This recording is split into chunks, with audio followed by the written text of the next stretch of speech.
영권 공동입니다. 공동이 역전을 만듭니다. 2점의 갈비를. Winners of the FC Champions League 2020, Ulsan Hyundai. You're listening to the K-League United podcast, proud partner of Football Nation Radio. Hello, 안녕하세요. Ryan Walters in the K-League United bunker this week, and we have guests from all around the country joining this week, just like it was an opening weekend all over the country. This week, I am joined by usual host Matthew Binns. Hello. And with the ET headset in full effect is Pete Hampshire. Hello, gentlemen. Hope you're enjoying that red glow. To be fair, you did try to get rid of it, and I said, no. It stays. It stays. So for those of you watching live, you can know what we're talking about. For those of you on the podcast, it's a perfect excuse to watch us live on all of our social media channels. But gentlemen, before we get into it, I feel there's one very important thing to start with, and that's that I have made it to week 2 of K-League Survivor without losing a life, thanks to my beloved Gyeongnam Dragons. Well, I haven't, I'm afraid. One week in, I've already lost a life. A plump for Gyeongnam. I think there was 7 people who joined me there, and Anyang pulled it out of the bag, and I was sat next to Binns at the Jeonbuk game thinking, I've already lost a life. I didn't notice that Anyang won. Oh, dear. Oh, dear. Yeah. You know what? Well, It's an Austin Berry match-worn kit. That's the only reason I have an Anyang kit. It's the only reason. But I figured I'd wear it today just to troll Pete a little bit. Yeah. Well, Fair enough. I plugged for Seoul E-Land and, thinking I was going to drink Michael. But no, it worked out, didn't it? So, yeah, I'm still in it. 3 lives. Yeah. I'm actually a little surprised that you and Pete both have all of your 9 cat lives left after the weekend you had in Jeonju, but we'll leave that for another podcast of interventions weekly. But you brought up Big Michael. Big Michael will be joining us in a little bit because we have 5 things to talk about from the opening round. We're going to start where you guys started the K-League season, where the K-League 1 season started in Jeonju. We're going to be talking about Jeonbuk's win over FC Seoul and whether or not that was convincing. We're just going to hear your post-match comments, actually. And then we're going to come back. We're going to kick Matthew out. We're going to bring in Big Michael, and we're going to talk about Seoul E-Land winning for the very first time on opening day, a thumping 3-0 victory over Busan IPark. And then we're going to stay in K2 for that segment.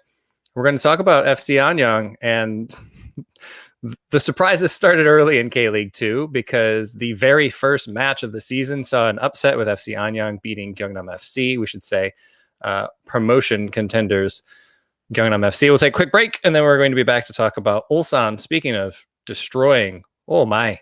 Ulsan started their season with a 5-0 victory over Gangwon FC. I'm feeling great about that Gangwon pick where I have them on the table right now.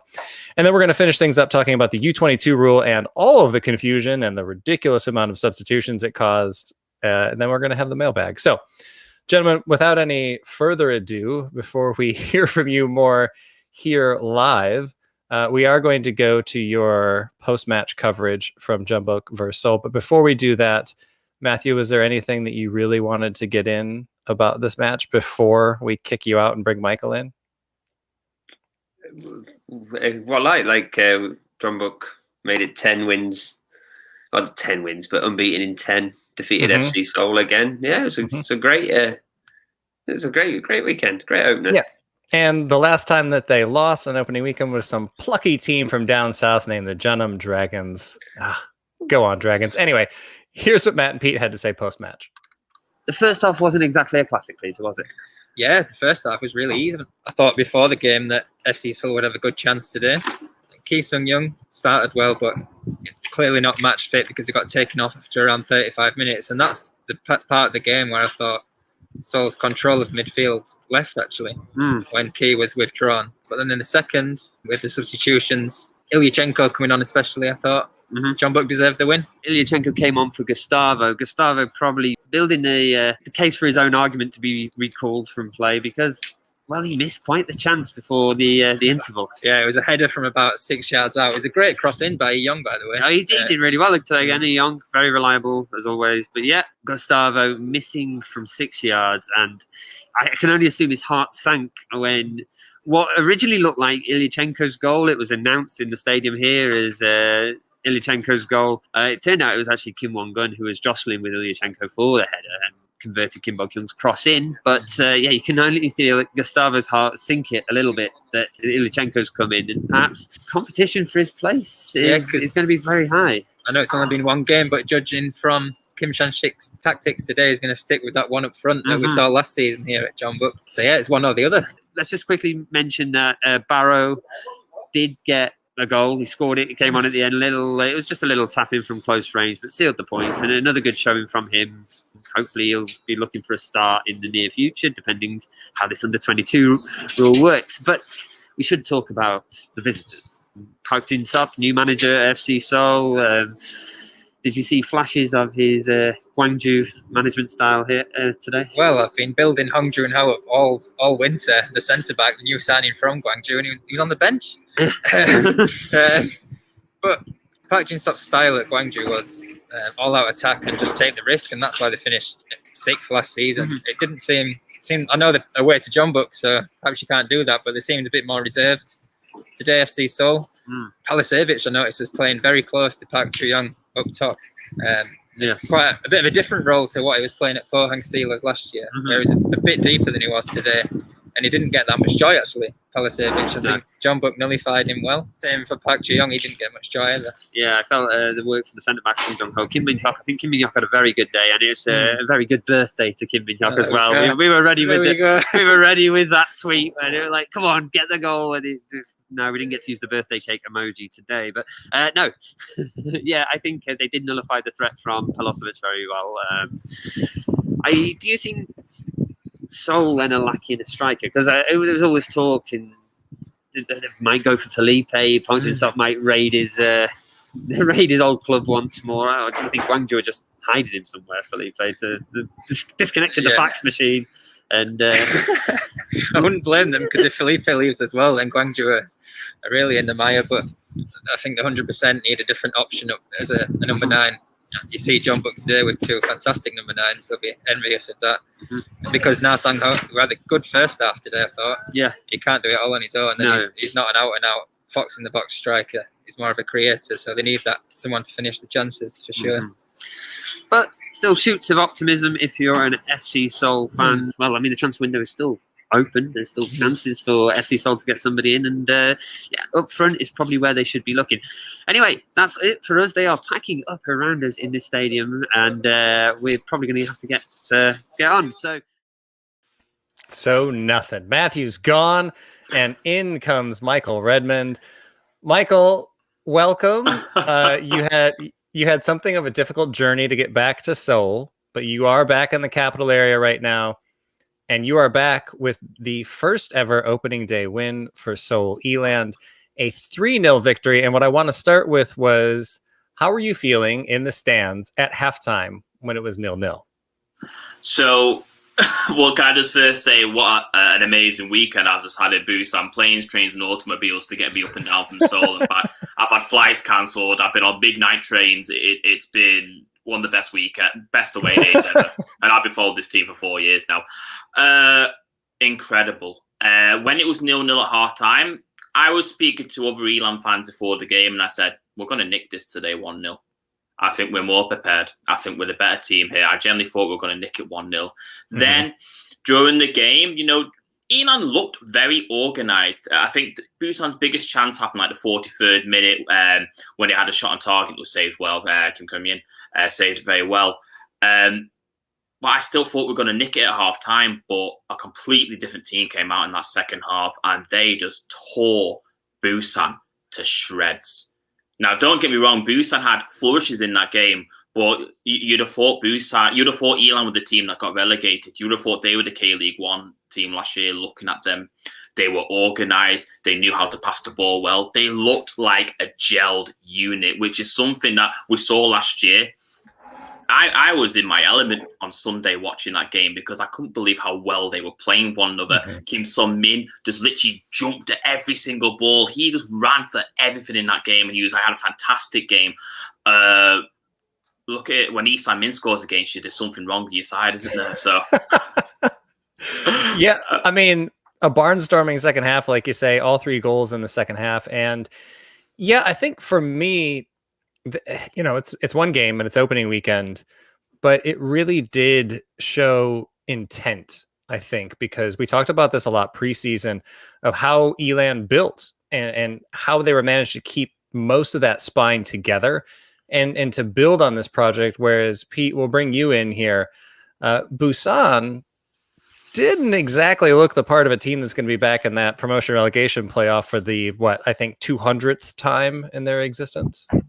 Yeah, well, a lot of their winter transfer movement was for youngsters, wasn't it? And there was so much Ulsan involvement in that game. Michael just mentioned Lee Sang-min, but they've got Jeonju and Lee Sang-hun and Park Jong-in, who were all nullified in that game. And am I right in thinking they were shooting towards you in the second half, Michael? E-Land? E-Land were shooting towards me. Yeah, we were lucky enough right on the side where the players were warming up, and perfect view for all 3 goals. Yeah, because I've been to a lot of games at the Gudok, I went to that one with you that time, Michael, where I took my Yorkshire flag over to you, and there was, you weren't too happy about that one. In terms of Busan, obviously, new manager Ricardo Perez is talking to Todd Wild, our Busan columnist, one of our Busan columnists. He's got some interesting ideas in terms of getting the players involved with yoga and meditation. And you have to think, if they have a poor start to the season, then sometimes those out there ideas, they go cold very quickly, don't they? And players might not take to it if it's not a good start. Yeah, a rough start for life in Busan, indeed. Michael, before we move on here, because we are going to talk about K-League 2 again, because as people are now finding out, any new fans to the K-League, as you're finding out, this is where the party is. Who would you say, if you had to pick one person from E-Land that was like the standout player, or just somebody that you were impressed with, who would you say that would have been from the opening game? Well, I think I say his name almost every single podcast. I'm a big fan of him. You know who I'm going to say. Leandro. He did 2 assists. He had 2 assists in the game against Busan. People said he might have been a little bit quiet in that game because he didn't score, but you should have seen him behind the scenes, setting people up, going on runs. Literally, what I liked at going back to Kim Sun-min, he was in the middle trying to chase and get down that ball, but you could see Leandro making these runs and giving E-Land space to passing the ball and going a run. The second goal started from E-Land's half, and Leandro just ran the ball forward. He just brings a fire to this team that hasn't been seen before in this side, and Chun Jun-young has now got players around him that can get the ball off him when he sends a good crossover or good pass, and B, can support him on going on his own runs and probably try and score. Sorry, I'm just lost for words. I'm still very excited of what happened on Sunday evening even. Yeah, and it's one of those ones where it felt like Saturday to me. Ooh, the K-League cat's on the table, by the way. Get out of here. And my lights are going out. Okay. Oh boy, I love my cat. Anyway, we'll take care of that at a break. Let's move on. The joy of the live show. All right, let's move on. Let's talk about FC Anyang and their surprising win over Gyeongnam FC. And this one, I mean, Anyang's one of those teams that they were really fighting off not relegation. They were fighting the bottom of the table last year, and I did not see this one coming. Michael, what was it about Anyang, however much you were able to watch this, because I know you were traveling this weekend, but what was it about them that allowed them to pull this one off? They just look more prepared than Gyeongnam. They probably saw the off season and they saw Gyeongnam and gone, you know what, lads, we've got absolutely nothing to lose here, and they probably just went for it and they caught Gyeongnam off cold. But you must remember, Gyeongnam started slow last year as well, and then they came back into it. So this is 2 years in a row now where I don't know if they lost the opening game of the season last year, but they started very, very slowly. So maybe it's a thing that it takes Gyeongnam a while to start getting them gears turning. Credit to Anyang begrudgingly, though. They showed off. They showed off really basically on that game. They had a penalty saved as well. We were talking about it before coming on air. It could have been 3-1. Yeah, and you could argue it probably should have been, but indeed they looked good. And Shim Dong-eun was the one that got the scoring started this year, the very first goal in K-League 1 or 2 this season. But Pete, I want to come to you here because the second goal, the match-winning goals it ended up being, was from your boy. It was from Meng Sung-eun. And is this something that we're going to see more of from him this year? Yeah, they did well, Anyang, to keep hold of Nilsson Jr., Meng Sung-eun, and they brought Baek Dong-gyu back as well from Jeonju. I hope so. Through that goal that he scored, he showed some nice awareness and he was on his toes. I know, obviously, it was a tap-in, but you've got to be in the right place at the right time, haven't you? Yeah, an impressive performance from Anyang and a team that, this is one of the things that we love about K-League 2. Last year, Busan were near the top of the table for a little bit. Seoul E-Land are top of the table right now, and Michael, based on preseason predictions, they're going to stay near there. But also, this isn't actually part of this segment, but Gimcheon almost went and lost opening day against the Ulsan Greeners. So all sorts of interesting things going on in K2 as always, but we're going to leave it there for now because we're going to move on expediently. We're going to keep this thing moving and we're going to take a quick break and then we're going to come back and we are going to talk about Gangwon FC and the opening weekend that was for them. And for this one, we're bidding adieu to Michael. Michael, thank you so much for joining us briefly. And for the rest of you, we'll be right back, hopefully with better lighting for me, minus a cat on the table. We'll be right back.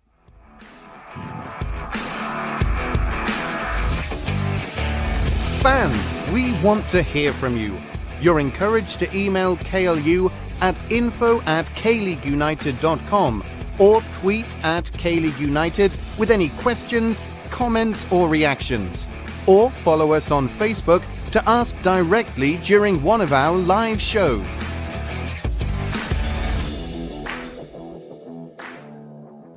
Welcome back to the K-League United podcast. I'm your host, Ryan Walters, and I am joined virtually this week. He's back once again, Matthew Binns. Hello again. I promise, Matthew, eventually we are going to let you speak.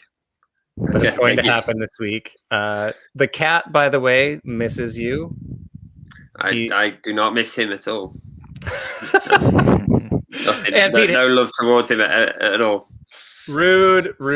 Pete Hampshire's also here. Pete, how are we doing? I'm doing well. I'm just envious of Matthew's new fridge. Oh, yes.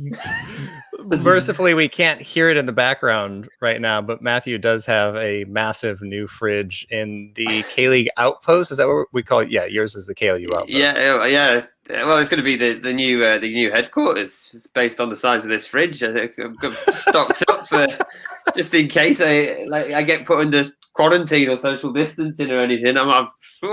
Can get an old supermarket in this thing. It's massive. Gonna be good to go. It was, for the ones watching. For the ones watching. All right, as riveting as all of this is, we're gonna move back to the football real quick. This is why you haven't been able to talk yet, Matt. I knew it was coming. You're just too excited about the fridge. Speaking of being excited about things, I was with Dan Croydon on Monday. I have to keep reminding myself it was Monday because it's a holiday here in Korea. I was with Dan as Ulsan Hyundai put 5 up on Gangwon FC, and here's what we had to say post-match. The floodgates really opened up in the second half there. There was a red card for Gangwon, and then that's when 4 of the 5 goals came in. But on the whole, I thought Ulsan looked pretty good before that as well, yeah? Yeah, first half, I think we were feeling them out. I definitely think Gangwon came with a game plan to sit deep. Mm-hmm. They had 5 at the back at times at the beginning of the first half. Trying to hit us on the break. It could have had a couple of goals in the first half. But yeah, we went in 1-0 up with Jeonbuk Hyundai with another awesome free kick. Mm-hmm. But yeah, the red card in the second half really changed the game. And that's when we found a way through. Gangwon just couldn't cope with our pace. Yeah. I think that's the moment that we'll look back on as the red card. But there could have been a goal in the opening 3 minutes. Ko Mu-yeol probably should have scored, but hit it right at Choi Yeon-woo instead. And so it seemed like Gangwon had a chance, but we talked about this a little bit during the game. A very odd tactic for Gangwon and Byung-Soo Ball, as we know and love it, for them to sit back and try to hit on the counter. Usually there's a team that wants to keep possession. Do you think that's what did them in today? I think we were just Ulsan were just a bit fitter. I think Gangwon were second to some balls, and so decided to, see out the first half, and then maybe if they could get a goal in the second half. That was looking for the classic away performance. But as I said, the red card put paid to that plan. But yeah, perhaps they were going to open up a bit more second half after keeping it tight in the first. Which they did do a decent job of keeping it tight in the first half, with the exception of a little bit of magic from Yoonbik Garam. I mean, this is somebody that you've picked as your season MVP. And I mean, there were a lot of players that had a lot of good shifts for Ulsan today, and we'll talk about that. But talk just a little bit about what you saw from him today. He really ran the midfield there. He seemed to be always finding space, always having 2 or 3 yards around him, head up. Alongside Wondu Jae was also fantastic. Yeah, second half, we got a lot of space in the middle. And if you give Yoonbik Garam space, he's going to pick some awesome passes. Yeah, and speaking of giving a little bit too much space, Kim In-sung got a brace within 10 minutes in the second half there. I think he finished with 2 goals, and I'm not entirely sure he had a great game. I mean, well finished on the ones that he got, but that is against a 10-man Gangwon. And I think if we're trying to have something to nitpick on Ulsan today, and why not? I guess why not? But I mean, they looked fantastic overall, but I think he'll want to be a little bit sharper a little bit earlier on. But as we were talking about, he did well with the chances that he got. But somebody that I think we need to talk about before we get out of here, there was a young player for you guys that was very impressive today. Yeah, first half, they gave the debut to an 18-year-old, Kang Yun-gu. He signed straight from high school. Don't know much about him at all. He came on briefly in the Club World Cup, but he got the start today. And he played the full first half. Right. We've seen quite a few teams rake younger players off after 20 minutes. We made the comment that no one was warming up after 20 minutes here. So that was something quite refreshing to see. Yeah. And yeah, he, again, playing alongside those 2 fantastic midfielders in Wondu Jae and Yoonbik Garam, he didn't look out of place. He really played some good, positive forward balls and always had his head up. So yeah, great debut from him. Yeah, and I loved how aggressive he was going forward. And this was in the first half that he just looked comfortable on the ball and was part of that attack from the beginning. A really good debut for him. And again, we got to talk about debuts. Lee Dong-jun, this is his first official match in K-League for Ulsan, and pretty good stuff. Right, he really kicked it up in the second half there. He seemed to find another gear in terms of pace. I mean, it looked a slightly harsh red card, I've got to say. Sure. With my neutral hat on, I think he... that's the neutral hat? This is the official neutral hat. But yeah, you could make the case that he was going to be the last man just because of the angle that Lee Dong-jun was running at. But he put so much pressure on those defenders at the beginning of the second half that he really earned, the chance to get that red card. He did it just before as well. He got to the byline after nicking the ball in the final third. And then, of course, his goal. That was a fantastic finish. There's the coolest of little chips over the keeper. Just hold L1, boys and girls. Just hold L1, and then you got it. You're good to go. But yeah, I thought a really good debut from him. And we saw Hong Mung-bo being interviewed afterwards, gets his league campaign off to a winning start. A lot of positives from Ulsan today, a team that Dan's obviously partial to, and one that I picked to win the league. So I'm happy about that as well today. That's right, Matthew. A team I picked to win the league, and they looked good. All right, anyway. If you're predicting them, then that's good news for me, really. I don't know what you're on about. That's a fair point, actually.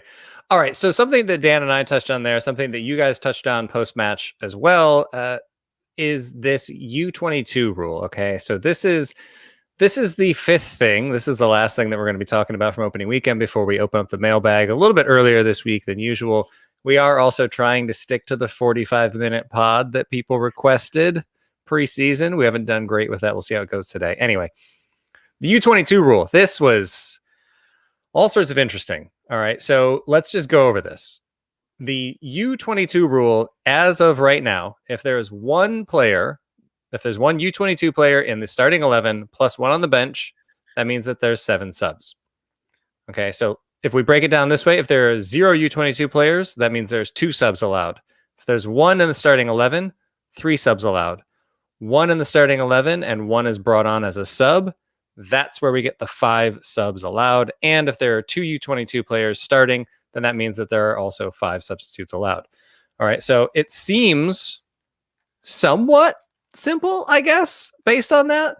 But what this ended up being in practice, and we saw this in a lot of matches, and this is why Dan and I were kind of laughing about it at Ulsan, which was one of the last matches of the round, we were seeing 15-minute substitutions. We were seeing 20-minute double substitutions, things like that, all weekend long.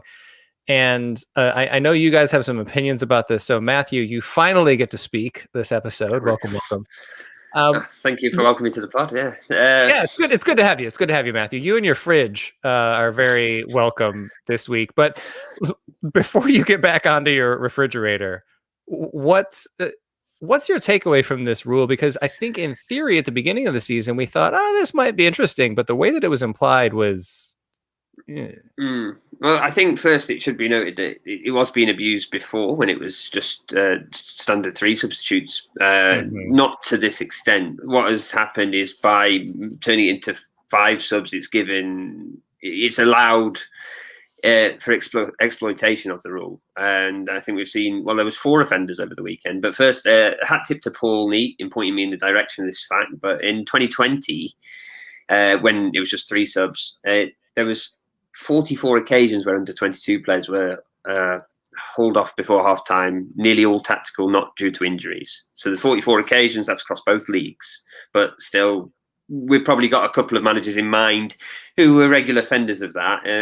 I think what 2 shocking things from this weekend is one of them was a team that actually doesn't do this, opted to do it first, and that would be Jeonbuk. But also this record, the earliest a substitution was made in 2020 was the 27th minute.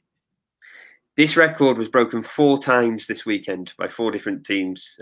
So the first one of the weekend was Jeonbuk, and as I said, this is not really a team that does this. I know Jeonbuk gets a lot of negative criticism for their youth. I think a lot of unwarranted criticism because people are quick to forget some of their youthful players, but. This was awful. They brought manager Kim Sang-shik got his new reign kicked off by taking off Lee Sung-yeon on 22 minutes. He did bring on a goalkeeper, under 22 goalkeeper, to utilise the 5 subs. Now, I have to have backtracked slightly on what I initially said on this because it turns out Hankyo 1 is suffering with an injury. So what had happened is Jeonbuk had used 3 substitutes. They want to take Hankyo 1 off, but they could only take him off if they brought on an under-22 player. But the under-22 player was a goalkeeper, so they had to switch goalkeepers so then they could play the 5th substitute. So that's what happened with the second substitute with the goalkeeper. That might not happen every weekend, but still, Lee Sung-yeon coming off after 22 minutes, that's appalling, to be honest. It's quite frankly embarrassing. Suwon FC were the worst offenders of the weekend. Suwon manager Kim Do-kyun opted for 16th minute removals of both starting under 22 players, Cho Sang-jun and Lee Gi-hyuk. Suwon also had the worst record for offering youth minutes in the 2nd division last year, which is ironic given the manager's links to Ulsan's youth team. Clearly, Ulsan must have realised he wasn't very good at nurturing talent, as he probably kept trying to move them on after time. But yeah, Incheon United were also offenders of the weekend. They also, manager Cho Sung-hwan, let's name the managers taking them off, removed both Park Chang-hwan and Kim Chae-eun on the 22nd minute. And Jeju United manager Nam Keel took off Lee Kyu-hyuk in the 23rd minute, but admittedly he did replace that under-22 player with another under-22 player in Lee Dong-ro. It's not good, as far as I'm concerned. It's not breaking the rules, but it's not in the spirit of the rule either. The original rule, the under-23 rule as it was originally, was brought in 2016 to give youth a chance. And the K-League, it's only 2 divisions. There's only 22 professional teams. There aren't that many opportunities. So this rule was kind of just to make sure that these young players were getting action in the side. And yet, this isn't in the spirit of the game. It's not breaking any rules, but it's not in the spirit of it. Yeah, I think the thing that gets me on it is that I don't really see the huge tactical advantage of that 15 minutes in the first half, right? Like if you've got somebody at the end of the game that's tired and you need to bring on some fresh legs, that makes sense. But a lot of times what we're getting here is the young players that would have the fresh legs being brought off for the more veteran players 15 minutes into the half, 20 minutes into the half. So they're going to run around for 20 minutes, take a break, and then come back out. So, I mean, yeah, it's saving them a little bit of running, but I mean, it's also just it's just stalling the opening frame, really. I mean, because then we've got 2 teams that are just kind of like dealing with it and just kind of like waiting for those inevitable substitutions to come, which is why it was refreshing to not see that in Ulsan. But Pete, I'll bring you in here. Is this something that we're going to see more of? Or actually, you know what? I'll bring you in here with a question, okay? Because we had an early podcast question. Yes, they're all podcast questions, Ryan. Oof, an early LG Luis mailbag question. This is from Corners of the World via Twitter, asking, should the league attempt to introduce something similar to the rule in Venezuela, where a U22 player can only be subbed off for another player that fills the requirement to resolve this currently chaotic situations? It's kind of like that, but do you think it would be better if it was a very strict like a U22 for a U22? So what Jeonju did at the weekend, that situation. And Jeonju were bringing on one of their key men in Lee Dong-gil because he made a huge impact as well. I really hope it doesn't continue in this vein, because we watched Lee Sung-yoon traipse around the edge of the pitch, in front 3 edges of the pitch. I mean, he was clapping the fans, but you got to think of the mental aspect if you're doing that every week. Predetermined substitutions. Yeah, hopefully not. And also those 2 Suwon players, I think I'm right in saying it was their first minutes in K-League. So they're going to remember that their debut in the K-League is a 15-minute debut. I mean, and they're not coming on. Usually you see these kind of kids coming on when you're 3-0 up and you know they're not going to affect, and they can have the freedom. But these players have got full pressure on them to start the game well before the more established players come on. Yeah. Matt? I think there's 2 things to say. I mean, first thing, how do you solve it now? I mean, it can't be solved now. The league's already in play. The rules are made when you go into the league. I think what should be done, though, is it should be called out. It should be called out by fans. It should be called out by media. It should be called out by the K-League themselves, because it's just not in the spirit of it. It's not what the rule was intended for. Sure, maybe later down the line give fines for repeat offenders. I think Suwon FC have shown that they were blatant disregard for the rule for last season, and they look like they very much want to continue with it this season. I guess you look into how to solve it later. Like if for heaven forbid we're not continue with 5 subs next season. Hopefully COVID's under control and we can go back down to 3. If we're somehow dealing with 5 subs next season, then maybe we just say it's better that you can make 5 substitutes, but you can only if 2 of them are under 22, because that way, sure, they may still get less minutes, but at least they're coming on with a purpose. At the moment, they're just coming on knowing they're going to get taken off. If they're coming on as a tactical change, then at least they've got some worth. At the moment, they've got no kind of worth to them. It's just dispiriting. And yeah, as Peter said, we had to watch Lee Sung-yoon do a traipse around the whole pitch, and I shouldn't be laughing, but it was, it was so farcical. It bordered on comedy, and I don't know, it brings me to the idea: is there any point in the rule in the first place, whether 3 subs or 5 subs? If it's going to be, sorry, especially because some teams, their under 22 players are the best players, like Pohang, Songkyu, Gwangju, Onwon-sang. So they're already going to be playing anyway. So I also wonder how long we'll really see teams do this. Like the K1 teams right now, especially the ACL teams, they got a lot of games coming up really quickly. So it makes sense to keep the rotation high right now and keep people fresh. But after that ACL break, after that 6-week ACL break that we have coming up, when they come back, if I'm a manager, I don't really care if I get 5 subs. I'm going to put out my lineup as I usually would with a U22 player out there, and I'll have 3 subs and manage it like I've managed every game for my entire life. Like, to me, it's kind of convoluting things. And what I really, again, for me, the thing that I really don't like about it is that it's just stalling that opening 15, 20 minutes where we could see something exciting happen in that opening period. And to me, it's just kind of delaying that. But I don't want to belabor it too much. But go, Pete, one last thing, then we'll move on. I'm going to say it could be an interesting Saturday piece to see the 0 to 15 minutes goals scored, right. And reference that with the substitutes made. Yeah, indeed. Paul, if you're listening.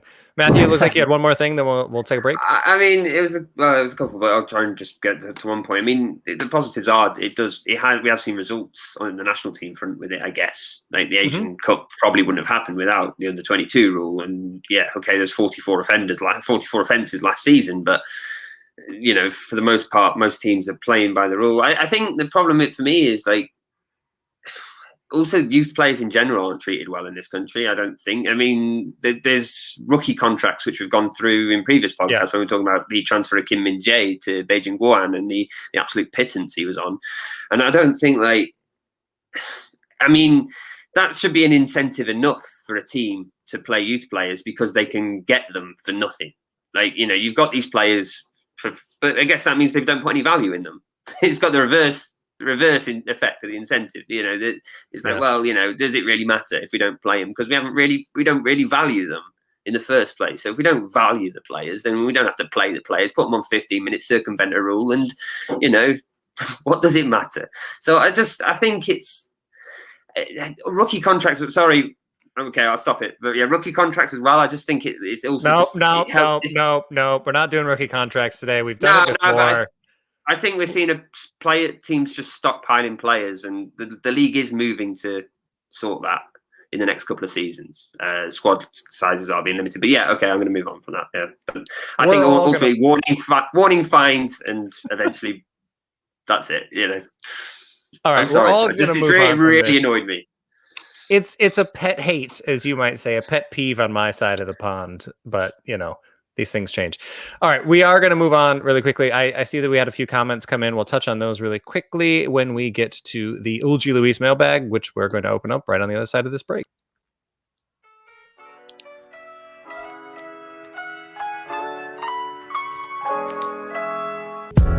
Ulji Luis is your neighborhood British bar and cafe located in the Uljiro district of Seoul. Decorated in old English antiques and furniture for a true homely feel, you can enjoy homemade scones, cakes and afternoon tea during the day, and traditional British favorites like beef stew, English ale, and a fine selection of wines at night. Available for private parties or simply an evening out, Ulji Luis is sure to become your favorite neighborhood pub. Be sure to mention K-League United at the bar during your visit, and you'll get 10% off your bill. Welcome back to the K-League United podcast. I'm your host, Ryan Walters, joined in the Ulji Luis mailbag by Pete Hampshire. Hello.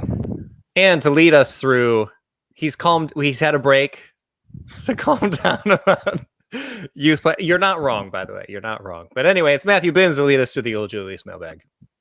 Okay, first one out the mailbag. We have a question from Matt Binns about rookie contract. It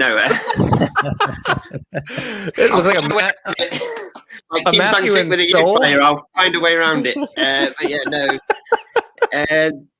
We've got a question in on Patreon, and it is to me, but it isn't about youth players or rookie contracts. Not this week anyway. No, it's from Kevin Watkins via Patreon, and I'm laughing because I'm reading it to myself at the moment. What is Matt's problem with Kyoto Purple's hanger when referring to Jeonbuk's new advisor? He's referring to he also asks like what's him to ignore the biggest club he played for. Well, I mean, I did mention QPR when we talked about Park Ji-sung. I don't know what else we can say. Like, I mean, who else did he play for? I don't really know. Like, you know, why people are getting upset about. I don't get it. No, I don't get it either. I don't understand. Anyway, yeah. right. Julian Sandras via Patreon. hello team for your Jeonbuk subject. It's to me again. You talk about the absence of Lee Seung-gi and Kunimoto from the 18 players. Will they come back soon? Just a quick one on this, because injury news is gold dust in K-League. It wasn't mentioned before the match. It turns out after the match, both of them have got injuries. There's no news on the extent of the injury they've got at the moment, but no news probably means it's not significant. I think if it was significant, we'd probably hear something more serious. But yeah, I'd imagine they'll be back in the upcoming weeks. But yeah, I have no idea. Sometimes injury news is just whatever you find, but they're both not available for selection at the moment. Asri Furman via Twitter, are we all a little too optimistic about FC Seoul's chances given their lack of a reliable centre forward? Peter? Well, Seoul's expected goals, we love a bit of XG, don't they? It was 0.4 against Jeonbuk. But I was looking at the stats from that game, and Seoul they won more duels, more recoveries, more pass accuracy. So yeah, all that does point towards lacking a number 9. And does Park Ji-young fit the bill? No. We know this is true. No. No. I mean, I think the way that they started, I think you've got to try Na Sang-ho on the wing with the young Wookiee, with Cho Young-wook on the other side. But it's not up there with the top strike forces in this league. And it's not good enough for FC Seoul. I don't understand how you can have Park Ji-young and all 4 goals that he scored last year as your number 1 option right now. To me, I think you either, if you're going to keep him in there, then you put Na Sang-ho next to him and you have 2 up top and see how that goes.